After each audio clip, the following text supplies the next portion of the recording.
بسم اللہ الرحمن الرحیم باب ما جاء فی الکلام بعد نزول الامام من المنبر۔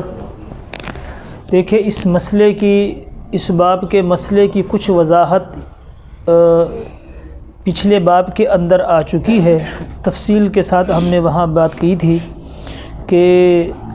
ائمہ ثلاثہ امام مالک رحمۃ اللہ علیہ اور حضرت امام شافعی رحمۃ اللہ علیہ اور امام احمد ابن حنبل رحمۃ اللہ علیہ اور ہمارے صاحبین یعنی امام ابی یوسف اور امام محمد رحمۃ اللہ علیہ کے نزدیک امام کے خطبہ کے لیے بیٹھنے سے پہلے اور خطبے کے بعد بات کرنا، امام کا کسی کے ساتھ یا کسی کا کوئی مسئلہ وغیرہ پوچھنا، اس کی اجازت ہے، لیکن یہ بات جو ہے بحث سے خارج ہے،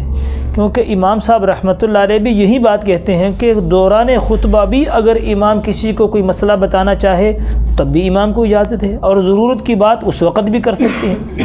اصل میں امام صاحب رحمۃ اللہ علیہ فرماتے ہیں کہ خطبے سے پہلے اور خطبے کے بعد جب امام ممبر سے خطبہ دے کر اتر جاتا ہے،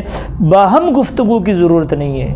اس کی اجازت وہ نہیں دیتے، کیونکہ اگر لوگوں کو گفتگو کی اجازت دے دی گئی تو پھر لوگ کیا کریں گے، مسجدوں میں شور و غل ہوگا، لوگ ویسے واہی تباہی کی باتیں کرتے رہیں گے اور یہ سلسلہ بند نہیں ہوگا۔ جو خطبے سے پہلے شروع ہوگا خطبے کے دوران بھی باتیں ہوں گی، اور خطبے کے بعد جو باتیں شروع ہوں گی تو لوگ نمازوں کے درمیان بھی شور کریں گے، اور حضور علیہ الصلوۃ والسلام نے مسجد میں شور و غل سے منع فرمایا ہے کہ جیسے بازاروں کے اندر شور و غل ہوتا ہے، لے لو، خرید لو، بیچ لو، اٹھا لو، رکھ لو، ایسے فرمایا مسجدیں اس کے لیے نہیں بنی،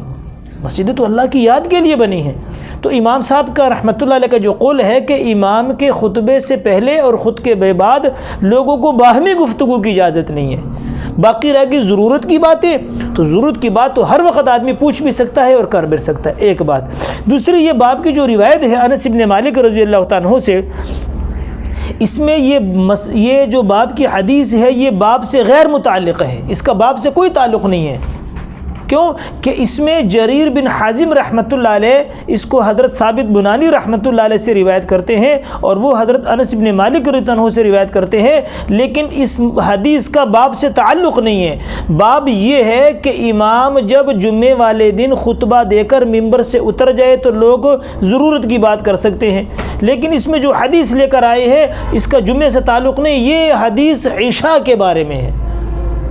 یہ حدیث کسی بارے میں، عشاء کی نماز کے بارے میں ہے، لیکن جریر بن حازم رحمۃ اللہ علیہ سے یہاں ان کو وہم ہوا، انہوں نے اس کو جمعے کے بارے اندر فٹ کر دیا۔ اور یہ حدیث کا عنوان یہ ہے کہ ایک مرتبہ حضور پاک علیہ الصلوۃ والسلام عشاء کی نماز کے لیے تشریف لائے، اور ایک ساتھی نے، ایک صحابی نے حضور سے کوئی مسئلہ پوچھا، حضور علیہ الصلوۃ والسلام کا ہاتھ پکڑ لیا، اور آپ علیہ الصلوۃ والسلام کی عادت یہ تھی کہ جب تک وہ آدمی اپنے ہاتھ کو نہ چھڑا لیتا یا وہ آدمی اپنی بات ختم نہ کر لیتا، حضور علیہ السلام اس کی طرف متوجہ رہتے تھے۔ تو انہوں نے حضور علیہ الصلوۃ والسلام کا ہاتھ مبارک پکڑا اور بات شروع کر دی، یہاں تک کہ انس بن مالک رضی اللہ عنہ کہتے ہیں کہ صحابہ اونگنے لگ پڑے،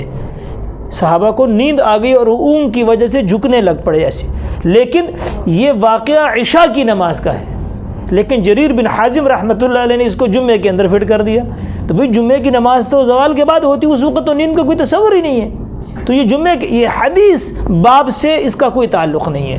لیکن مسئلہ یہ ہے کہ امام صاحب رحمۃ اللہ علیہ خطبے سے پہلے اور بعد میں باہمی گفتگو کی اجازت نہیں دیتے، ضرورت کی بات کی اجازت ہے۔